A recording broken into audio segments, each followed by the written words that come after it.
The spotlight blazed down on my 12-year-old daughter Emma as she collapsed face first onto the grand piano keys during her solo performance at the regional competition finals.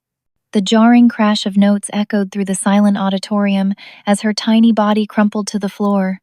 Paramedics rushed past screaming audience members while I fought through the crowd, my heart shattering with every step. Later, when doctors confirmed her blood sugar had plummeted to life-threatening levels, I discovered the horrifying truth. My sister Jessica had secretly replaced Emma's diabetes medication with sugar pills that morning, claiming my daughter needed to learn humility after winning too many competitions. When my family chose Jessica's side over mine, I decided to teach them all a lesson they would never forget. The ambulance sirens still rang in my ears as I sat beside Emma's hospital bed, watching the steady rise and fall of her chest connected to monitors that beeped with reassuring rhythm. Her pale face looked so fragile against the white pillows, a stark contrast to the confident young pianist who had walked onto that stage just hours earlier. The doctors had managed to stabilize her blood sugar, but the words could have been fatal kept echoing in my mind like a broken record. "Mrs. Carter, we need to understand what happened with Emma's insulin regimen today," Dr. Williams said, his voice gentle but probing. "The levels we're seeing suggest she didn't receive her morning dose at all." I felt the blood drain from my face. "That's impossible. Jessica helped her take it this morning. She's done it before when I'm running late." My sister Jessica sat in the corner chair, her eyes red-rimmed and hands trembling as she clutched a tissue box. She had been quiet since we arrived at the hospital, which was unusual for someone who typically commanded every conversation. Something cold and sharp twisted in my stomach as I remembered how insistent she had been about helping Emma get ready that morning. "I need some air," I announced, standing abruptly. "Jessica, can you grab some tissues from your purse? Emma might need them when she wakes up." Jessica's face went white, and she clutched her black leather handbag closer to her chest. "I don't have any tissues." "Sure you do. I saw you put a pack in there before we left for the recital." I reached for her purse, but she jerked it away with surprising force. "LaDonna, please. I'm upset too. Just leave my things alone." The defensive edge in her voice sent alarm bells ringing through my head. I lunged for the purse, and during our brief struggle, the contents spilled across the linoleum floor. Lipstick, breath mints, her wallet, car keys, and there, unmistakable in their familiar blue packaging, were Emma's insulin vials. All 3 of them, completely full and unused. "What are these doing in your purse?" My voice came out as a whisper, but it might as well have been a scream in the sudden silence of the room. Jessica's mouth opened and closed like a fish gasping for air. "I can explain." "It's not what you think." "Then explain it to me right now." I picked up the vials, my hands shaking so violently I could barely read the labels. "Because my daughter almost died today, and these should be empty." She was becoming too confident, Jessica blurted out, then immediately looked like she wanted to take the words back. "Emma wins everything. Every single competition. Madison works just as hard, practices just as much, but Emma always takes first place. I thought if Emma experienced what it felt like to struggle, maybe she'd develop some empathy for the other kids." The words hit me like physical blows. "You deliberately withheld her medication? Do you understand she could have died?" "I calculated the timing," Jessica said, and the clinical coldness in her voice made my skin crawl. "I researched how long it takes for blood sugar to drop. I knew she'd get shaky and make mistakes, but I didn't think she'd actually collapse. I thought she'd just play poorly and come in second or third for once." I stared at this woman who shared my DNA, this person I had trusted with my child's life, and felt like I was looking at a complete stranger. "You calculated the timing. You planned this. Madison has been losing to Emma for 2 years straight. Do you know what that does to a child's self-esteem?" Emma needed to be humbled. Emma is humble. She congratulates every competitor, helps younger kids with their fingering techniques, and never brags about winning. "You're describing your own insecurities, not my daughter's character." Jessica's face crumpled, but instead of remorse, I saw something that looked disturbingly like self-pity. "You don't understand what it's like watching your child come in second place over and over again. Madison started crying after the last competition, asking what was wrong with her playing. I had to do something. So, You decided to commit what amounts to attempted murder? The words tasted bitter in my mouth, but they were accurate.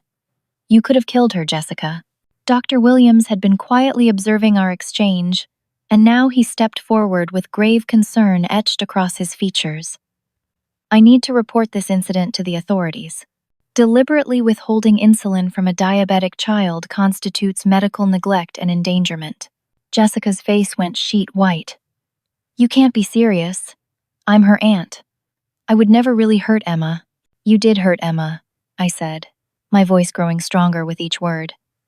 You put my daughter in a hospital bed because you couldn't handle your own child losing fairly. And the worst part is, you're not even sorry. You're just sorry you got caught. As if to prove my point, Jessica straightened her shoulders and looked me directly in the eye. Maybe now Emma will appreciate what other kids go through when they're not the star of every show. The casual cruelty of that statement knocked the breath out of me. This wasn't a moment of poor judgment or misguided concern. This was calculated malice, dressed up as a life lesson. I thought about Emma's excitement that morning, how she had practiced her piece hundreds of times, how she had thanked Jessica for helping with her medication routine. The trust in my daughter's eyes when she handed over her insulin pen to the woman who was secretly sabotaging her. Get out, I whispered, then louder. Get out of this room. Get out of this hospital. And stay away from my daughter. Jessica gathered her belongings with shaking hands, but paused at the doorway. You'll understand someday when Emma faces real challenges. I was trying to prepare her for a world that isn't always fair. The world being unfair doesn't give you the right to make it more unfair, especially not to a child, especially not to your own niece. After she left, I sank back into the chair beside Emma's bed and took her small hand in mine. Her fingers were still cool, and I could see the tiny puncture marks from the IV lines. This beautiful, talented, kind-hearted child had been used as a pawn in her aunt's twisted game of emotional manipulation. Dr. Williams placed a gentle hand on my shoulder. Your daughter is going to be fine, Mrs. Carter. Her levels are stabilizing, and there shouldn't be any lasting physical effects. But I strongly recommend counseling for both of you to process this trauma. I nodded, unable to speak past the lump in my throat. Emma's eyes fluttered open at that moment, confused and groggy from the medications they had given her. Mom? What happened? Did I finish my piece? No, sweetheart. You got sick and had to come to the hospital. But you're going to be okay. I feel weird. Like everything is fuzzy. She tried to sit up, but I gently pressed her back down. Just rest, baby. The doctors are taking good care of you. As Emma drifted back to sleep, I made a silent promise to her, and to myself. I would make sure that Jessica faced consequences for what she had done, and I would protect my daughter from ever being victimized like this again. What I didn't know yet was that this was only the beginning of a much larger betrayal that would shake our family to its core. 3 days later, I sat in my mother's living room, surrounded by the people who were supposed to love and support my daughter unconditionally. The familiar scent of Patricia's vanilla candles and the cheerful yellow walls that had comforted me throughout childhood now felt like a mockery as I prepared to tell them about Jessica's unthinkable betrayal. I'm glad we could all gather on such short notice, I began, looking around at the faces of my extended family. My mother Patricia sat in her favorite recliner, her silver hair perfectly styled as always. My Aunt Carol occupied the floral sofa next to my Uncle Dennis, both of them looking concerned but patient. My cousin Ryan leaned against the fireplace mantel, checking his phone intermittently. How is Emma feeling? Patricia asked, her voice warm with grandmotherly concern. I brought her favorite cookies from the bakery on 5th Street. That's very sweet, Mom, but we need to talk about why Emma was hospitalized in the first place. I took a deep breath, steeling myself for their reactions. Jessica deliberately replaced Emma's insulin with sugar pills on the morning of her recital. The silence that followed was deafening. I watched as confusion, then disbelief, then outright rejection crossed their faces in waves. LaDonna, honey, that's a very serious accusation, Carol said carefully, as if she were talking to an unstable person. Are you sure you understood the situation correctly? Maybe there was some kind of mix-up. There was no mix-up. I found Emma's insulin vials in Jessica's purse, completely unused. Jessica admitted to researching the timing of blood sugar drops. She planned this deliberately. Dennis cleared his throat uncomfortably. Now, I know Jessica can be competitive about Madison's piano playing, but she would never endanger a child. There has to be some other explanation. What other explanation could there possibly be? I demanded, feeling my frustration rising. She confessed. She told me she wanted Emma to experience what losing felt like. Patricia shook her head slowly, her expression shifting from concern to disappointment. Jessica wouldn't do such a thing. She loves Emma like her own daughter. You must have misunderstood what she was trying to say in a stressful moment. I did not misunderstand anything. She said, and I quote, "Maybe now Emma will appreciate what other kids go through when they're not the star of every show." Ryan finally looked up from his phone. "Look, Aunt LaDonna, I get that you're upset about Emma being sick, but accusing Jessica of basically poisoning her is pretty extreme. Maybe you should consider that this whole situation has you thinking irrationally." Irrationally? I could feel my voice rising despite my efforts to stay calm. My daughter collapsed during her piano recital because her aunt deliberately withheld life-saving medication. How is being upset about that irrational? The front door opened, and Jessica walked in carrying a casserole dish and wearing a perfectly composed expression of concern.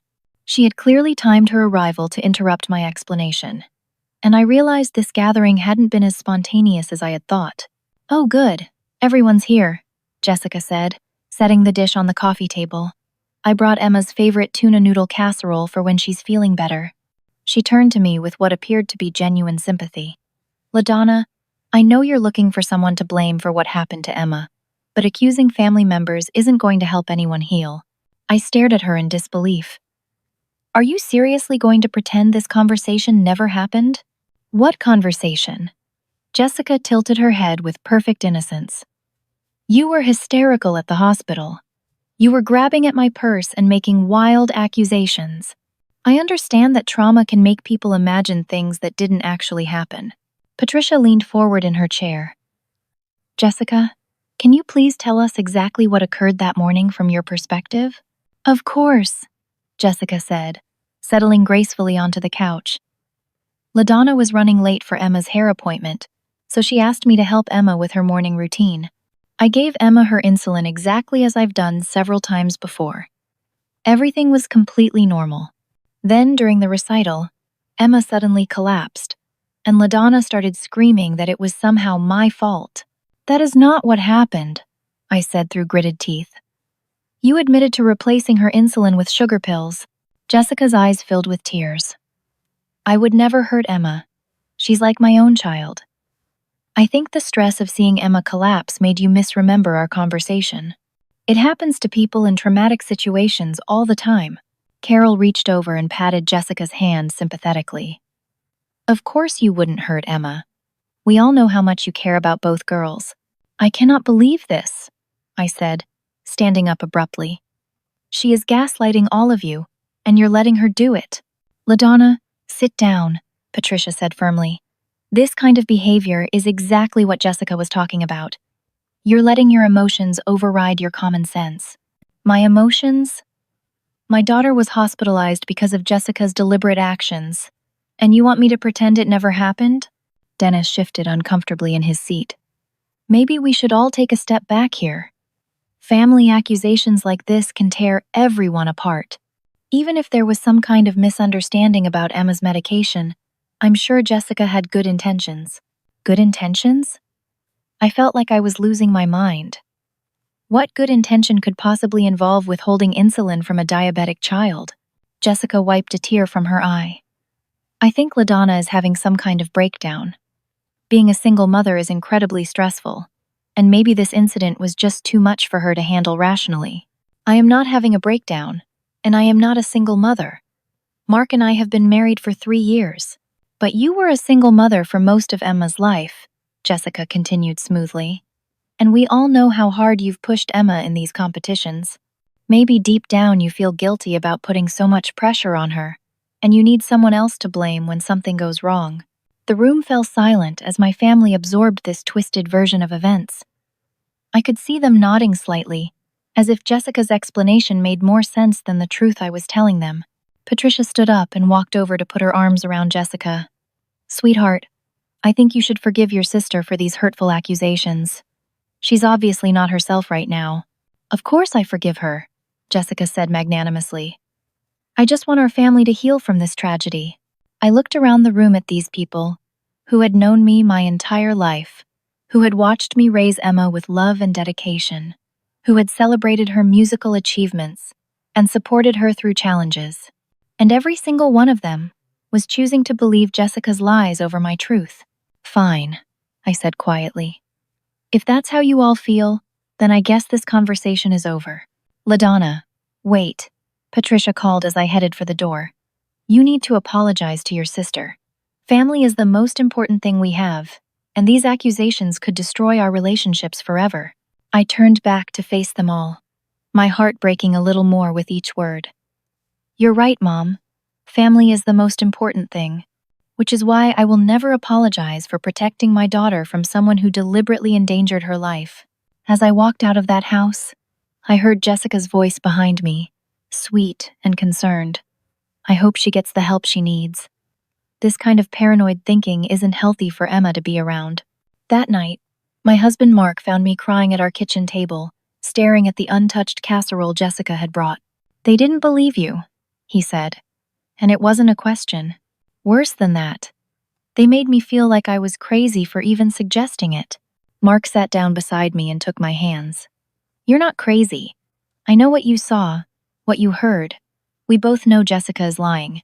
But why would they choose her word over mine? Because the truth is too uncomfortable for them to accept. It's easier to believe you're overreacting than to acknowledge that Jessica is capable of something so horrible. I thought about Emma upstairs in her bedroom, practicing piano scales on her keyboard with the volume turned low. She had been quieter since the hospital, more hesitant, constantly checking her blood sugar levels even when it wasn't necessary. Jessica's actions had shaken her confidence in ways that might take years to repair. What do we do now? I asked Mark. We protect our daughter, and we find a way to make sure Jessica can't hurt her again. What I didn't know yet was that Jessica wasn't finished with her campaign against Emma. She had been planning something much more devastating than a single sabotaged recital, and my family's willingness to believe her lies had given her exactly the weapon she needed to strike again.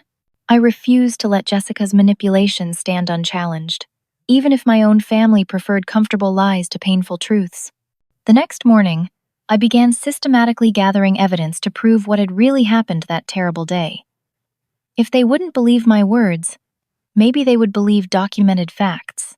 My first stop was Verizon, where I requested detailed records of all text messages sent from my phone during the past month.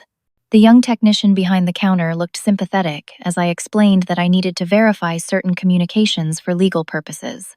These records will show every message sent and received, including exact timestamps, he said, handing me the printed pages. Is there something specific you're looking for? Text messages I supposedly sent but have no memory of sending, I replied, scanning through the data immediately.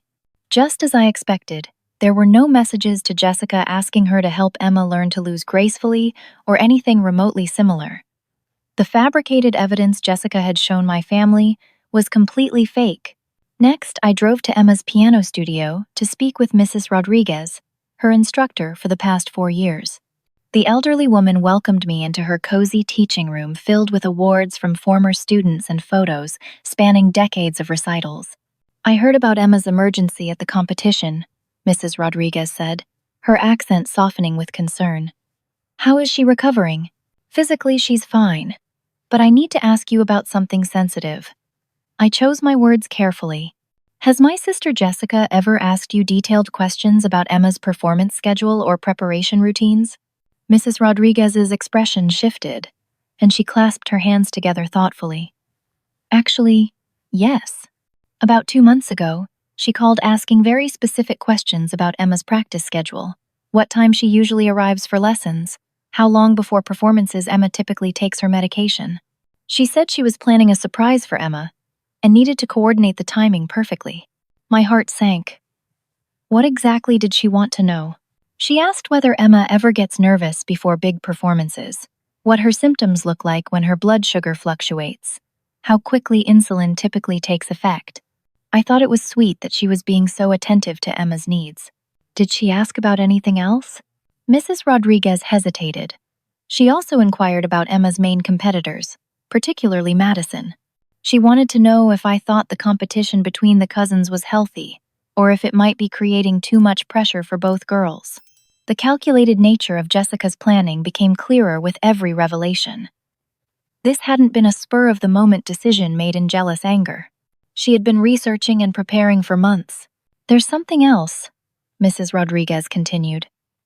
Last week, I noticed someone had been in the studio after hours. Nothing was stolen, but my file cabinet was left slightly open, and I always lock it carefully. Emma's file contains detailed notes about her medical needs and competition schedule. I felt physically sick. Did you check the security footage? We don't have cameras inside the studio, but the building's exterior cameras might have caught something. The building manager was cooperative when I explained the situation, and within an hour, we were reviewing grainy footage from the hallway cameras. There, clear as day, was Jessica entering the building at 9:30 on a Thursday evening, using what appeared to be a copied key. She spent 47 minutes inside Mrs. Rodriguez's studio, emerging with a manila folder tucked under her arm. I never gave her a key, Mrs. Rodriguez confirmed, looking shaken. But Emma sometimes leaves hers with family members when she's running late. The evidence continued mounting as I contacted parents from Madison's previous school and piano competitions. What I discovered painted a disturbing pattern of behavior that stretched back several years. Sarah Chen's mother met me at a coffee shop near her office, still visibly upset when I mentioned Jessica's name. I cannot believe that woman has done something like this again, she said, stirring her latte with agitated movements. Again? I leaned forward. What happened with Sarah? 3 years ago, at the state junior competition, Jessica befriended me during the preliminary rounds, asking lots of questions about Sarah's preparation methods and performance rituals. She seemed genuinely interested in helping the girls support each other. My stomach clenched with familiar dread. What did she do? The morning of the final round, Jessica offered to help Sarah organize her sheet music backstage. She was so helpful, so motherly. But when Sarah got to the piano, her music was completely out of order. Not just mixed up, but deliberately scrambled so that the measures made no musical sense. Sarah got confused and made terrible mistakes. She came in 6th place instead of her expected 1st or 2nd. Did you suspect Jessica? Not at first. These things happen, right? Kids get nervous, papers get mixed up. But later, I found out that Jessica had been asking other parents very specific questions about Sarah's usual preparation routine, and Madison won 1st place that day. Sarah's mother pulled out her phone and showed me photos from that competition. Look at Jessica's face in the background of this picture. Madison is getting her trophy, and Jessica looks absolutely triumphant. Not just happy for her daughter, but like she had personally orchestrated the victory. I studied the image, seeing my sister in an entirely new light. The satisfaction on her face wasn't maternal pride. It was the expression of someone who had successfully executed a plan. There were other incidents too, Sarah's mother continued. A spilled drink on another competitor's performance dress, helpful advice that turned out to sabotage preparation routines. Always subtle, always plausible as accidents or misunderstandings, but always benefiting Madison when other talented kids suddenly had problems. The scope of Jessica's manipulation was staggering. She had been systematically targeting children who outperformed her daughter, using her position as a trusted family friend to get close enough to sabotage them. But the most shocking revelation came from an unexpected source. That evening, my phone rang with a call from Madison herself. Aunt LaDonna. Her 12-year-old voice was shaking. I need to tell you something about my mom. I sat down heavily, bracing myself for whatever was coming. What is it, sweetheart? I know what she did to Emma. And it's not the first time she's done things like this. Madison's words came out in a rush, as if she had been holding them back for too long. She made me promise never to tell anyone, but after what happened to Emma, I can't stay quiet anymore. What do you know, Madison? Mom has been watching Emma for months. She has notebooks where she writes down everything about Emma's schedule, her medication times, her practice routines. She showed me pictures she took of Emma's insulin supplies and made me help her research diabetes symptoms online. The betrayal cut even deeper, knowing that Madison had been forced to participate in targeting her own cousin. What else did she make you do? She recorded Emma practicing sometimes when we visited your house. She said she was helping me learn from Emma's techniques, but then she would play the recordings over and over, timing everything. She knew exactly how long Emma's pieces lasted, when she usually took breaks, what her routine was before big performances. Madison started crying. I told her it was wrong to spy on Emma, but she said I wouldn't understand until I was older. She said Emma got special treatment because she was more talented, and that life wasn't fair for kids like me. But Emma was always nice to me. She helped me with my fingering and never made me feel bad when she won competitions. Oh, sweetie, this isn't your fault. You were just trying to make your mother happy. But there's more, Madison whispered. Mom has been meeting with a lawyer. She has papers about Emma, about you. She said that after Emma got sick, it proved you weren't taking good enough care of her. She's planning something big, and she said it would happen right after her wedding. A chill ran down my spine. What kind of papers, Madison? Custody papers. Mom wants to take Emma away from you. She said the family would support her because Emma almost died while you were supposed to be taking care of her.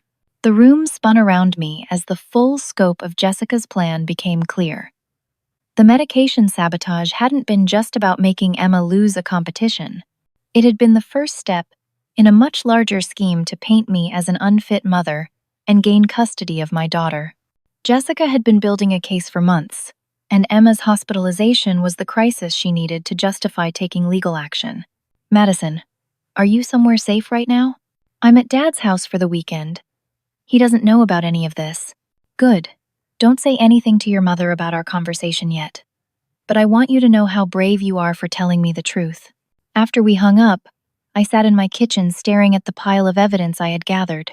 Phone records, security footage, testimonies from other parents, and now confirmation from Madison herself.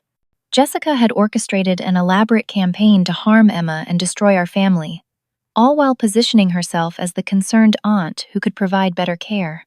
But Jessica had made one crucial mistake. Her wedding was still 2 weeks away, and she had no idea that I now knew the full extent of her plans. For the first time since Emma's collapse, I felt something other than devastation. I felt the cold, sharp edge of determined anger. Jessica wanted to play games with my family's safety? She wanted to use my daughter as a pawn in her sick competition with the world? She was about to discover that two could play that game, and I was far better at it than she could ever imagine. The evidence was damning, but I needed one more piece of the puzzle. I needed to find those custody papers Madison had mentioned, and I needed to understand exactly how Jessica planned to use Emma's hospitalization against me. Because if I was going to stop her, I had to know every detail of her strategy. What I found next would shake me to my core and launch a chain of events that would change our family forever.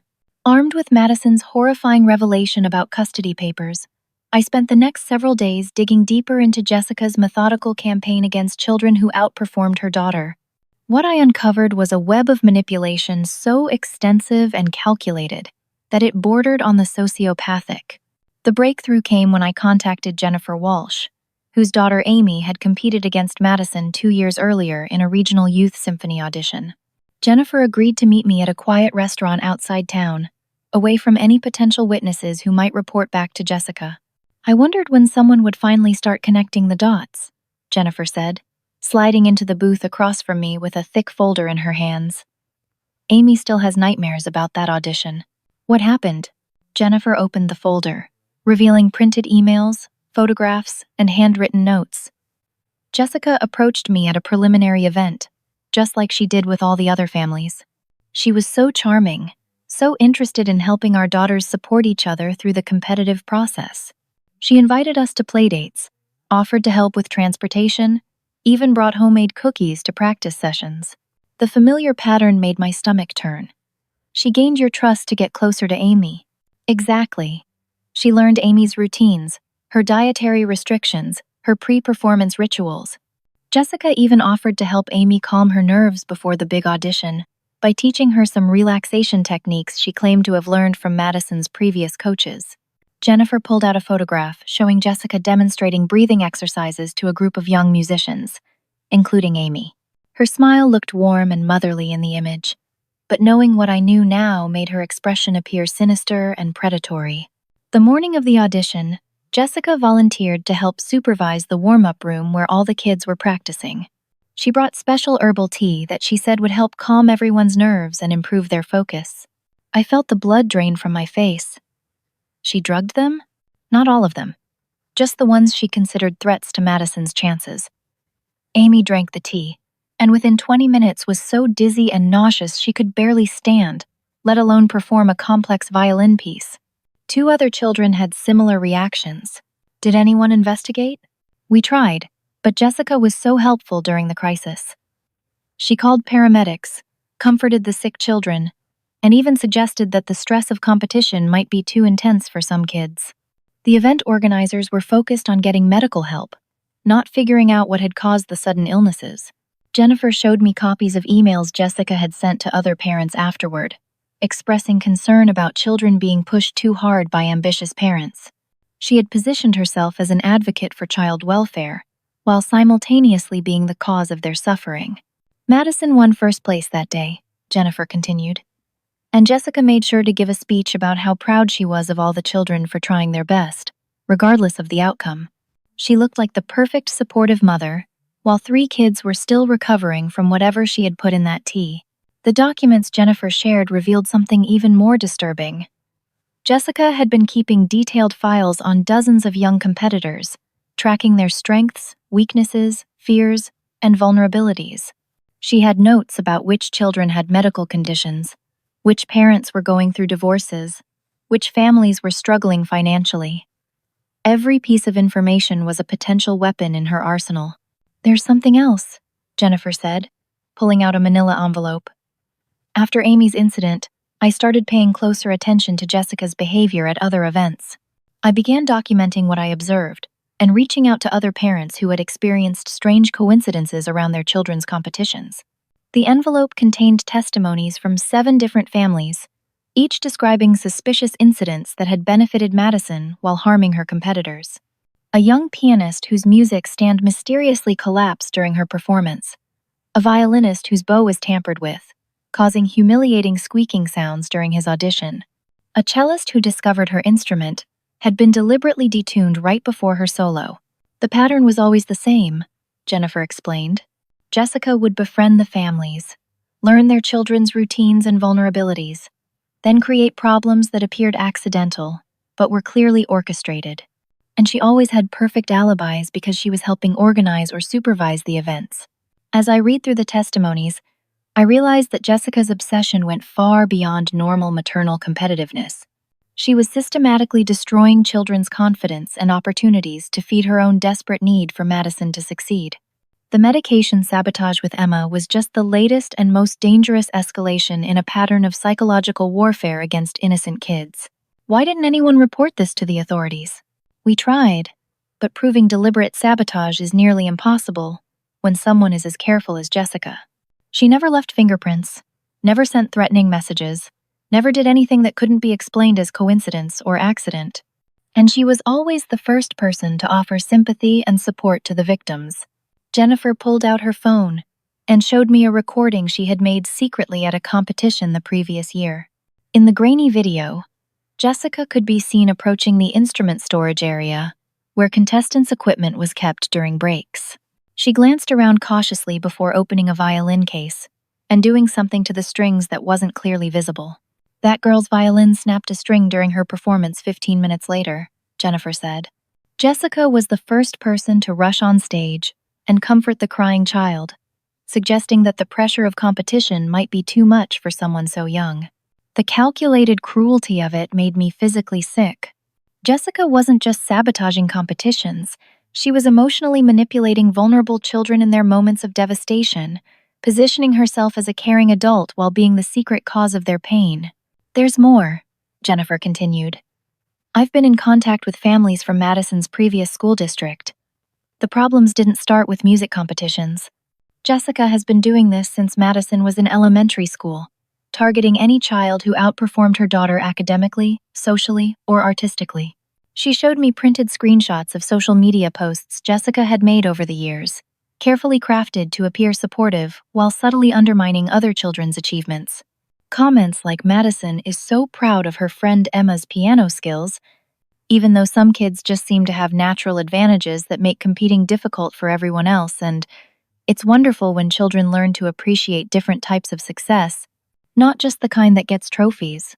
The posts were designed to plant seeds of doubt about whether exceptional children deserved their achievements or were somehow receiving unfair advantages. Jessica had been waging a psychological campaign against successful kids for years, using social media to spread subtle poison while maintaining her image as a supportive community member. But the most devastating revelation came in Jennifer's final documents. She had discovered that Jessica had been secretly recording conversations with parents and children at various events, collecting information about family dynamics, financial situations, and personal struggles that could later be weaponized. She recorded Amy talking about her parents' divorce and used that information to suggest to the audition panel that Amy might be too emotionally unstable to handle the pressures of advanced training, Jennifer said. She presented herself as a concerned adult advocating for Amy's well-being, while simultaneously destroying her opportunities. I thought about all the times Jessica had visited our home, how she had asked seemingly innocent questions about Emma's medical routines, our family schedules, even my marriage to Mark. Every conversation had been a reconnaissance mission, gathering intelligence she could use against us. "Jennifer, I need to ask you something important," I said. "Have you heard anything about Jessica planning legal action against any of the families she's targeted?" Jennifer's face grew pale. "Actually, yes. She's been consulting with a lawyer about filing formal complaints against parents she claims are medically neglecting their children or pushing them too hard competitively. She's been building cases for months, using the incidents she created as evidence of parental unfitness." My hands shook as I absorbed this information. Jessica's plan wasn't just to sabotage Emma's performances, it was to systematically destroy our family and take custody of my daughter. The medication incident had been her masterstroke, creating the medical emergency she needed to justify legal intervention. "She's using her own crimes as evidence against the parents," I said, the full scope of her manipulation finally becoming clear. "Exactly. And because she's been so careful to appear helpful and concerned, she looks like a responsible adult, trying to protect children from inadequate caregivers." As I drove home that evening with Jennifer's evidence folder beside me, I realized that I wasn't just dealing with a jealous sister or competitive mother. I was up against someone who had been systematically destroying children's lives for years. Someone who had refined her methods until she could commit psychological terrorism while appearing to be a pillar of the community. Jessica's wedding was in 8 days. According to Madison, that was when she planned to reveal her custody suit and use the family gathering as leverage to gain support for removing Emma from my care. She had spent months positioning herself as the concerned aunt who could provide better stability for my daughter. But Jessica had made one crucial error in her elaborate planning. She had underestimated my determination to protect my child, and she had left enough evidence to expose her entire operation. The wedding she intended to use as a platform for destroying my family was going to become the venue for her complete and total downfall. I had everything I needed to prove Jessica's guilt, but I needed to be strategic about how I used it. The family members who had dismissed my initial accusations would need overwhelming evidence to accept the truth about Jessica's behavior, and I needed to make sure that when I struck back, it would end her ability to harm Emma or any other child ever again. The game Jessica had been playing for years was about to have its final round, and this time she was going to lose everything. The next morning, I sat in the office of attorney Marcus Thompson, spreading Jennifer's evidence folder across his mahogany conference table alongside my own documentation. Mark had taken a personal day to accompany me, and his presence provided steady support as I prepared to explain the scope of Jessica's campaign against our family. "Mrs. Carter, I've reviewed the preliminary information you shared over the phone," Mr. Thompson said, adjusting his glasses as he examined the documents. "This appears to be a complex case involving systematic harassment and child endangerment. Tell me about the immediate custody threat." According to my niece Madison, Jessica has already filed preliminary paperwork and scheduled a hearing for the week after her wedding. She plans to use Emma's hospitalization as evidence that I'm medically negligent. Mr. Thompson nodded gravely. Given that Jessica was the one who caused the medical emergency, this constitutes a form of legal fraud. She's using her own criminal actions as evidence against you. We need to move quickly to protect Emma and expose the truth before this custody case gains momentum. Mark leaned forward. What are our options for stopping her before the hearing? Several approaches. First, we file a protective order based on the evidence of deliberate medical endangerment. Second, we request an emergency review of her custody petition, presenting evidence of her pattern of child abuse.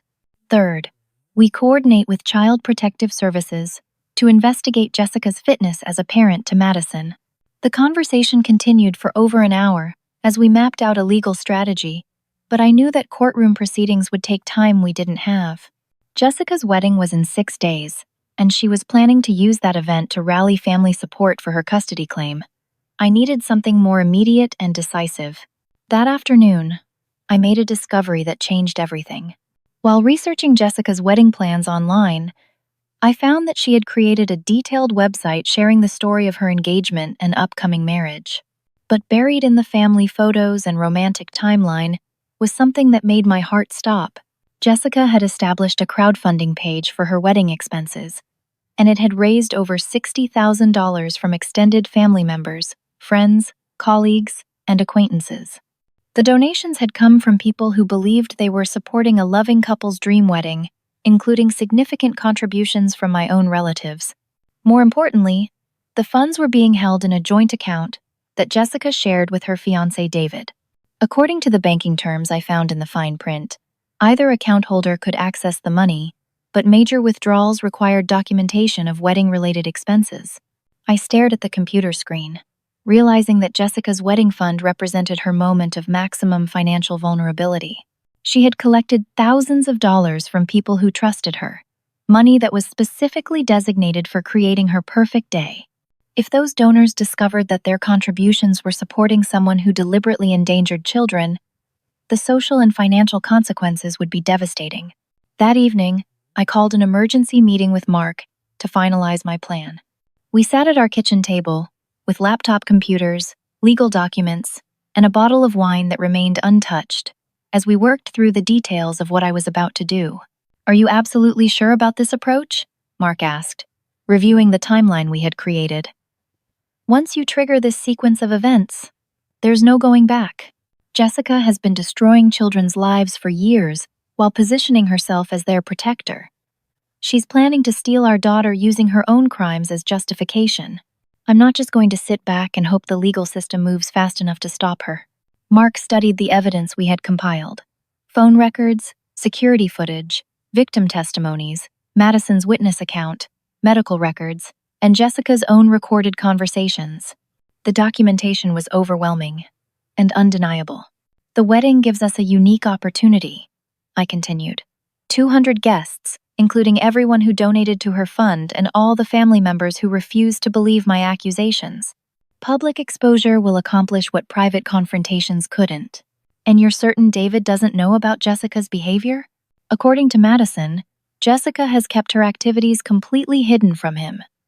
He thinks he's marrying a devoted mother and caring community member. When he learns the truth, he'll have to make a choice about whether he can live with someone capable of this level of deception and cruelty. We spent hours refining the presentation I would give at the wedding reception. The evidence needed to be organized clearly and presented in a way that couldn't be dismissed or explained away. I would have one chance to expose Jessica before she could spin the narrative in her favor. The key was timing. Jessica's wedding reception was scheduled to begin at 6:30 with cocktails, followed by dinner and dancing. The traditional speeches and toasts were planned for 8:30, after most guests had finished eating and were relaxed from celebration and alcohol. Jessica would be at her most confident and unsuspecting, surrounded by people who admired and supported her. I planned to request time to speak during the family toast portion of the evening. As Emma's aunt, it would seem natural for me to want to share warm wishes for Jessica's future. The audience would be expecting sentimental words about family love and sisterly bonds. Instead, they were going to learn exactly what kind of person they had been celebrating and financially supporting. Mark helped me prepare backup copies of all evidence on multiple devices, ensuring that technical problems couldn't derail the presentation. We also coordinated with Madison, who had agreed to stay close to her father during the reception, so she could confirm the details of Jessica's behavior when questions arose. "There's something else we need to consider," Mark said as we finished our preparations. "Jessica's reaction when she realizes what's happening. Someone who has been this calculating and manipulative might become desperate when cornered. That's why we're doing this publicly. With 200 witnesses present, she can't deny the evidence or claim I'm having another breakdown. The truth will be undeniable." The next few days passed in a blur of final preparations. I confirmed that all the affected families would be able to provide remote testimony if needed. I coordinated with Mr. Second Thompson to have legal documents ready for immediate filing. I even arranged for a discreet security presence at the wedding venue, just in case Jessica's desperation led to physical confrontation. But the most important preparation involved Emma herself. She deserved to know what was going to happen and why I was taking such drastic action to protect her. "Sweetheart, we need to talk about Aunt Jessica and what happened at your recital," I said, sitting on her bed while she organized her sheet music collection. "Are you and Aunt Jessica still fighting?"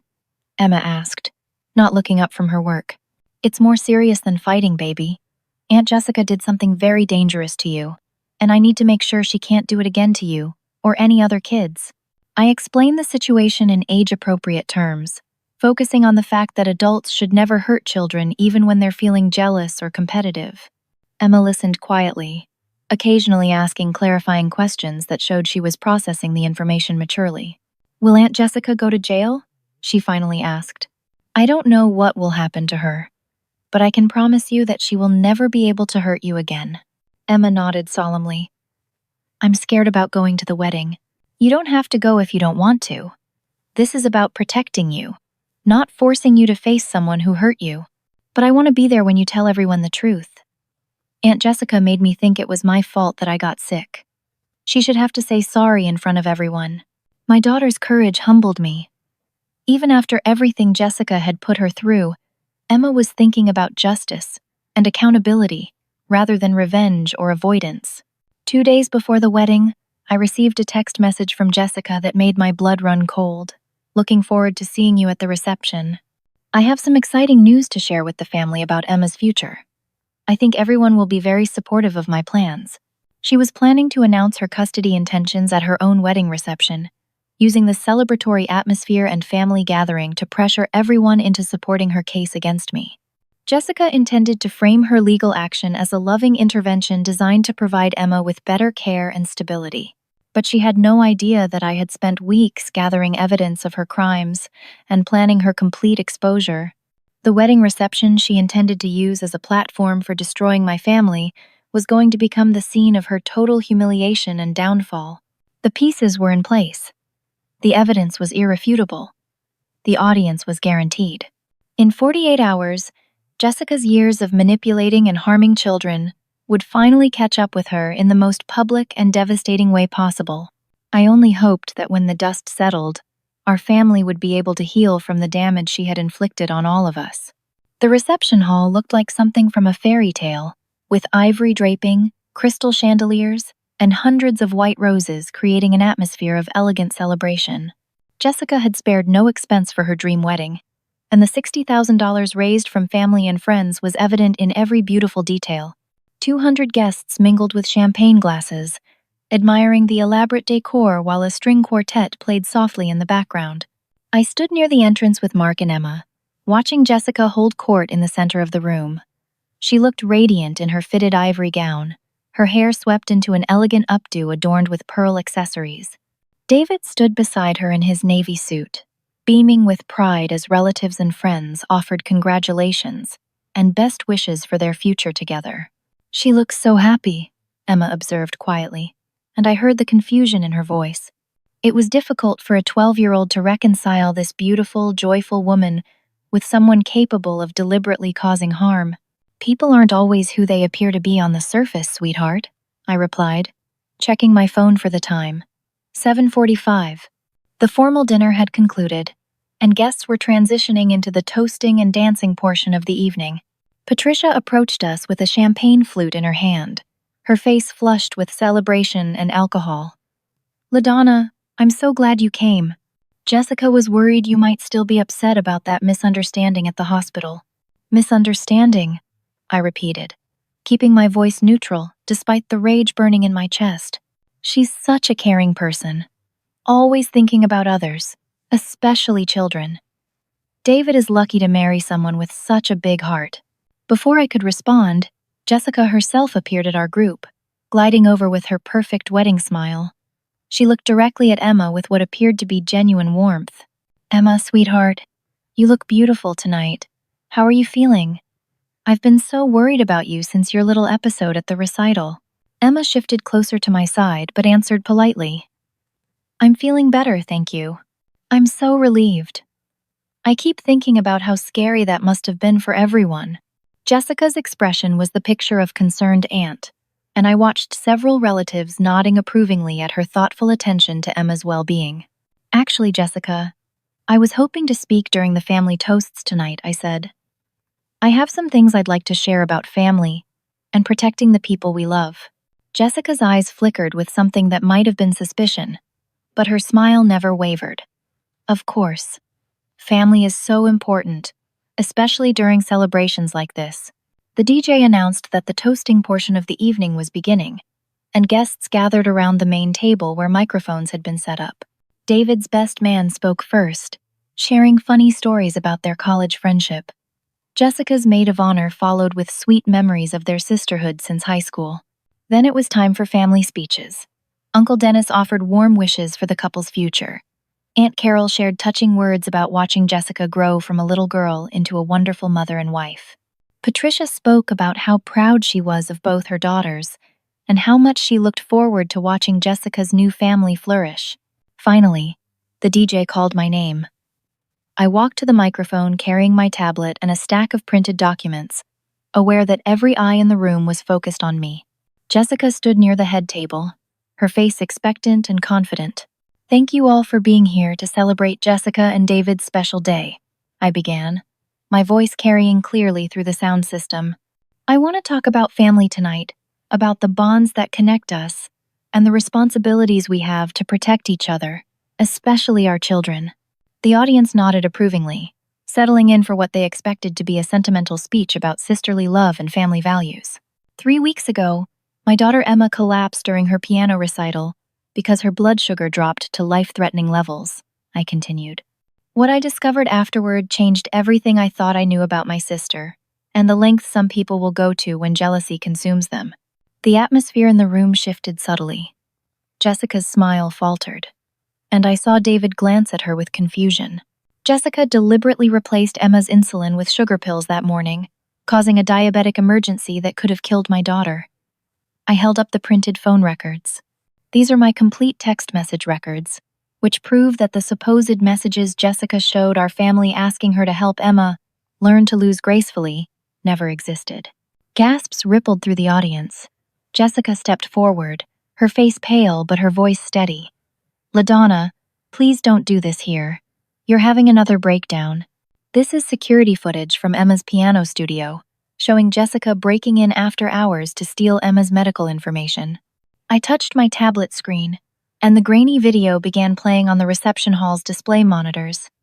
The image of Jessica entering the building with a copied key was unmistakable. Jessica's hands were shaking now. "That's not what it looks like. I was just trying to understand Emma's needs better. And this is Madison's testimony about your months of planning, your research into diabetes symptoms, and your stated goal of teaching Emma humility by making her experience what losing felt like."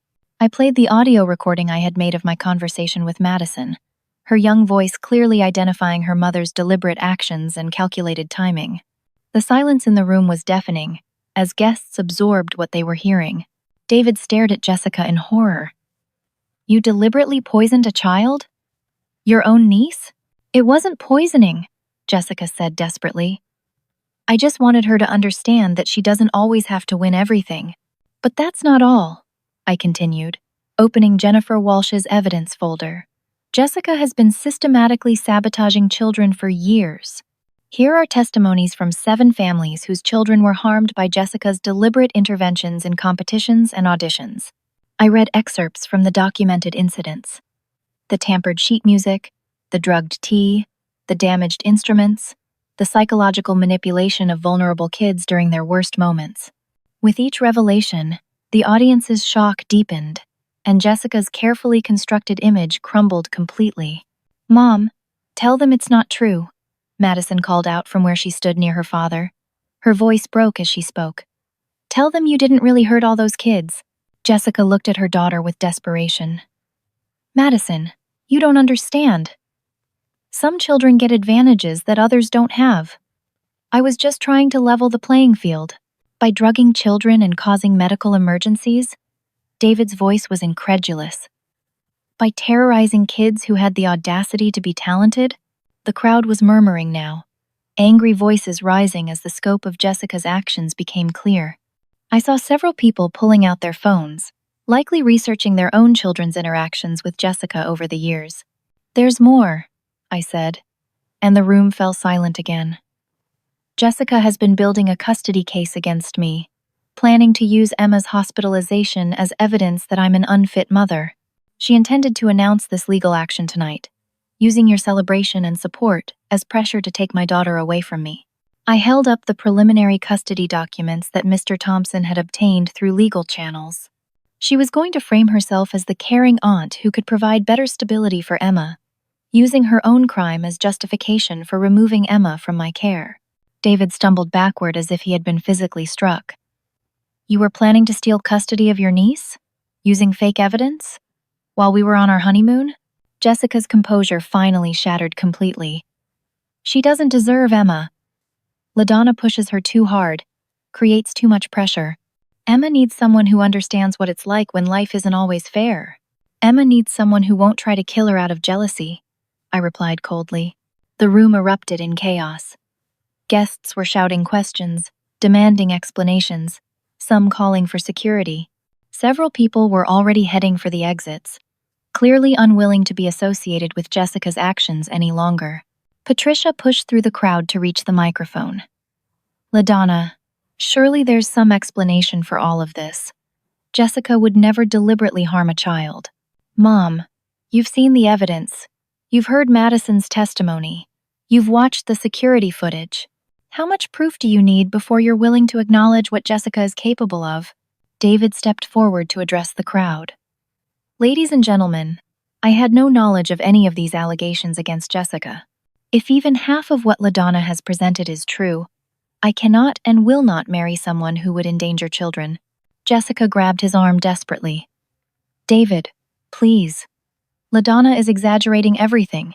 She's trying to destroy our wedding because she's jealous that Emma isn't the only talented child in the family anymore." "I've heard enough," David said, gently but firmly removing her hand from his arm. "I'm calling off this wedding. The marriage is canceled." The declaration sent shockwaves through the remaining guests. Jessica fell to her knees in her beautiful wedding gown, sobbing as her perfect day disintegrated around her. But I felt no satisfaction in her suffering, only relief that the truth was finally exposed. David approached me as the crowd began to disperse. "Mrs. Carter, I want you to know that I'll be withdrawing my access to our joint wedding fund immediately. The $60,000 that was donated for this celebration should be redirected to Emma's medical care and future education expenses." "That's very generous of you, David, but I don't want to profit from this situation." "It's not profit. It's making sure that the money donated by people who believed they were supporting love and family actually goes toward helping a child who was victimized by deception and manipulation." As the reception hall emptied, I found myself surrounded by family members who owed me apologies and friends who wanted to understand how they had been fooled by Jessica's carefully crafted persona. The conversations would continue for weeks, but the immediate crisis was over. Emma tugged on my sleeve. "Mom, is it really finished? Is Aunt Jessica going to leave us alone now?" I knelt down to her level, this brave little girl who had endured more trauma in recent weeks than most children face in years. "Yes, sweetheart, it's finished." Aunt Jessica will never be able to hurt you or any other children again. The truth had finally set us free. But the process of healing our family would take much longer than one dramatic evening. At least now we could begin that healing process, with honesty instead of lies, and with Jessica's pattern of harm permanently exposed and stopped. 3 months after the canceled wedding, I sat in Dr. Williams's office for Emma's regular checkup, watching my daughter chat confidently with the nurse about her latest piano achievements. The fragile, frightened child who had been hospitalized after Jessica's sabotage had transformed back into the vibrant, self-assured girl I knew her to be. Her blood sugar levels have been perfectly stable, Dr. Williams reported, reviewing Emma's charts. The psychological counseling seems to be helping her process the trauma as well. Children are remarkably resilient when they have proper support. She's been talking about the trust fund David set up for her, I said. I think knowing that something positive came from such a terrible situation has helped her feel less like a victim. The $60,000 from Jessica's canceled wedding had been placed in an educational trust for Emma's future, managed by an independent financial advisor. David had insisted on this arrangement, saying he couldn't live with the knowledge that money intended for celebration had been connected to child endangerment. Emma finished her examination and skipped over to where I was sitting. Dr. Williams, do you want to hear the piece I'm playing for next month's recital? It's by Chopin, and it's really challenging, but I've been practicing every day. I'd love to hear about it. Dr. Williams smiled. Are you feeling nervous about performing again? A little bit, but not scared like before. Mom explained that Aunt Jessica was the one with problems, not me. And now I know that if something feels wrong or unsafe, I should trust my feelings and tell a grown-up right away. As we left the medical center, I reflected on how much our family had changed since that terrible day in April. The truth about Jessica's behavior had rippled through our extended family and community, forcing everyone to re-examine assumptions about trust, loyalty, and protection of children. Patricia had perhaps undergone the most dramatic transformation. My mother, who had spent decades enabling Jessica's manipulative behavior, was now in therapy herself, working to understand how her favoritism had contributed to the situation. I kept making excuses for Jessica because I couldn't bear to believe that my own daughter was capable of such cruelty, Patricia had admitted during one of our slowly rebuilding conversations. I failed Emma, and I failed you, and I'm going to spend however long it takes making amends for that failure.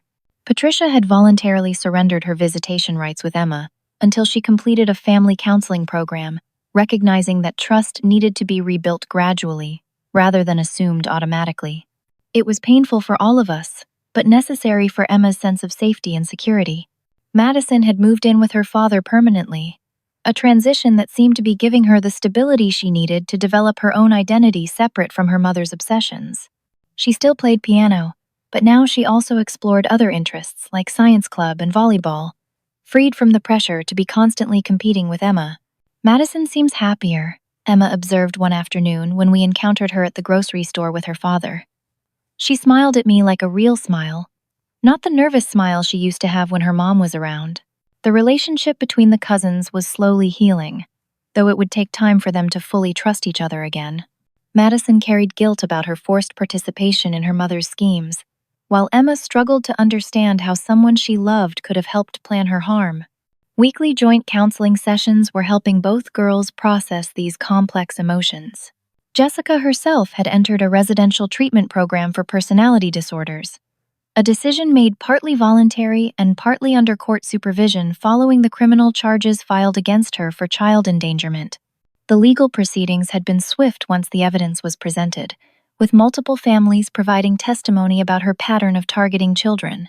I keep thinking about how many kids she hurt over the years, Mark said one evening as we reviewed the latest court documents. If you hadn't been brave enough to expose her at the wedding, she might have continued this pattern indefinitely. What scares me most is how good she was at hiding it. If Emma hadn't collapsed so dramatically, if Madison hadn't finally spoken up, Jessica might have succeeded in her custody plan. She came dangerously close to legally stealing our daughter, using her own crimes as justification. The custody case had been immediately dismissed once Jessica's deception was exposed, but the experience had taught me valuable lessons about protecting Emma from future threats.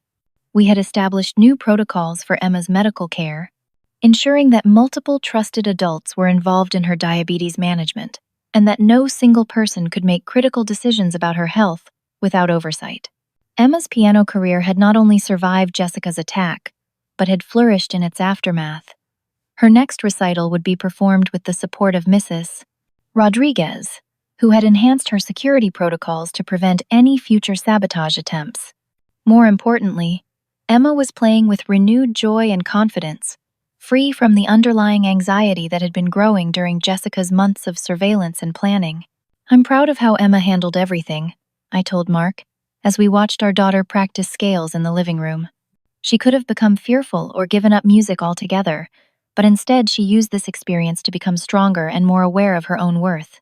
The broader community response had been equally important for our healing process. The families Jessica had previously targeted had formed a support network, sharing resources for therapy and legal assistance while working together to implement better safeguards for children in competitive activities. Jennifer Walsh had become one of my closest friends through this process, our shared experience creating a bond that went deeper than typical parental acquaintanceships. "It's strange how something so terrible brought so many people together to protect kids," she reflected during one of our regular coffee meetings. "Jessica inadvertently created the very community awareness that will prevent anyone else from doing what she did." The financial aspect of Jessica's downfall had continued to reverberate through the months following the wedding. Many of the people who had donated to her wedding fund requested that their contributions be redirected to organizations supporting victims of child abuse. David had facilitated these transfers, ensuring that the money intended for Jessica's celebration ultimately supported causes dedicated to protecting children. Perhaps most importantly, Emma had begun using her story to help other children who faced bullying or sabotage from adults. With careful guidance from her therapist, she had started speaking to parent groups about trusting their instincts when something felt wrong, and the importance of believing children when they reported concerning behavior from adults. "Sometimes grown-ups do bad things because they're jealous or scared," Emma had explained to a group of young musicians and their parents at a recent workshop. "But kids deserve to be safe and protected. And if someone is hurting you, it's never your fault, and you should always tell someone who can help." Her poise and wisdom during these presentations amazed me. This child who had been victimized by adult manipulation was now empowering other children to protect themselves and seek help when needed. The trauma Jessica had inflicted on Emma had been transformed into strength and advocacy for vulnerable kids everywhere. Mark and I had also grown stronger through this crisis. Our marriage deepened by facing such an extreme threat to our family together. The experience had taught us both the importance of trusting our instincts about people, even when those people were family members with long histories of trust. "I keep thinking about how Jessica almost succeeded in convincing everyone that you were the problem," Mark reflected. "It shows how skilled manipulators can twist reality so effectively that even people who love you start to doubt what they know to be true. That's why documentation was so crucial. Feelings and memories can be questioned, but phone records and security footage don't lie."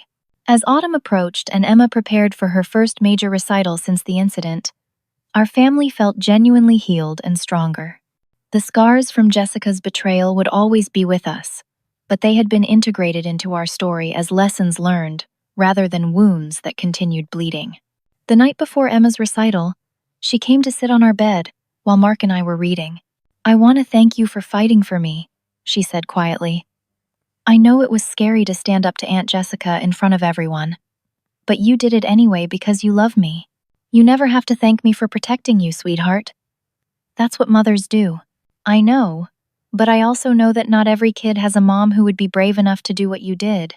Some kids might still be getting hurt by someone like Aunt Jessica because no one was willing to speak up." Emma's empathy and wisdom continued to amaze me.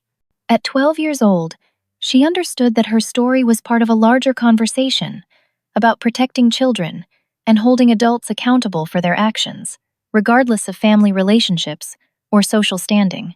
"Promise me something," Emma continued. "If anyone ever tries to hurt kids again, you'll speak up, even if it's hard. I promise, baby. And I hope that if you ever see someone being hurt, you'll have the courage to speak up too." "I will." because now I know that telling the truth is more important than keeping secrets, even when the truth makes people upset. The next evening, Emma performed her Chopin piece flawlessly, in front of an audience that included many of the families who had been affected by Jessica's actions over the years. The applause was thunderous, but more importantly, Emma's smile was genuine and confident as she took her bow. After the recital, several parents approached me to express their gratitude for exposing Jessica's pattern of harm. Their children were now receiving counseling and support, and competition protocols had been enhanced to prevent similar sabotage in the future. Emma's courage in speaking about her experience has helped my daughter find her voice too, one mother told me. She's finally talking about things that happened to her that she was too scared to mention before.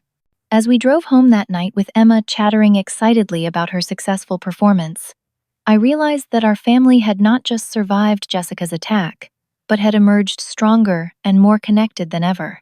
The trust that had been broken was being rebuilt on a foundation of honesty, transparency, and mutual protection. More importantly, Emma had learned that she was worthy of protection, that adults who truly loved her would fight for her safety even when it was difficult or costly. This lesson would serve her well throughout her life, helping her recognize genuine care from manipulation and ensuring that she never tolerated treatment that diminished her worth or safety. The piano keys that had once been the site of her collapse were now again the source of her joy and expression. Jessica's attempt to break Emma's spirit had instead revealed its unshakable strength.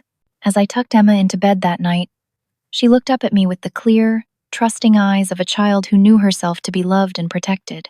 "Mom, do you think Aunt Jessica will ever get better?" "I hope so, sweetheart. I hope she learns to be happy for other people's success instead of trying to tear it down." "I hope so too. But I'm glad she can't hurt any more kids while she's learning." That simple statement encapsulated everything I had fought for during those terrible weeks.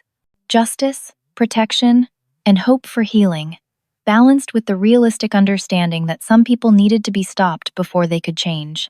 Our family had faced the worst kind of betrayal and emerged with our bonds stronger than ever.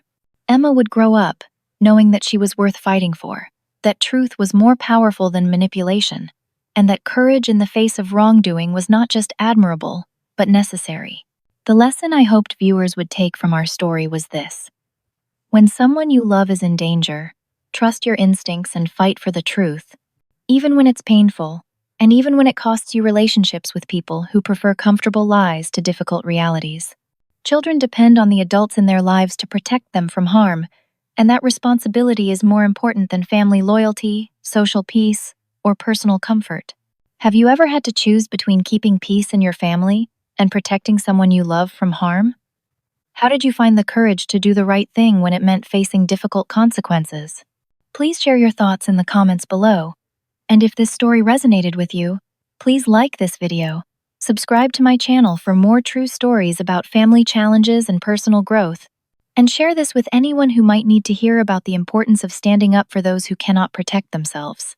Thank you for listening to my story, and I hope it reminds you that sometimes the most loving thing we can do is refuse to stay silent when someone we care about is in danger.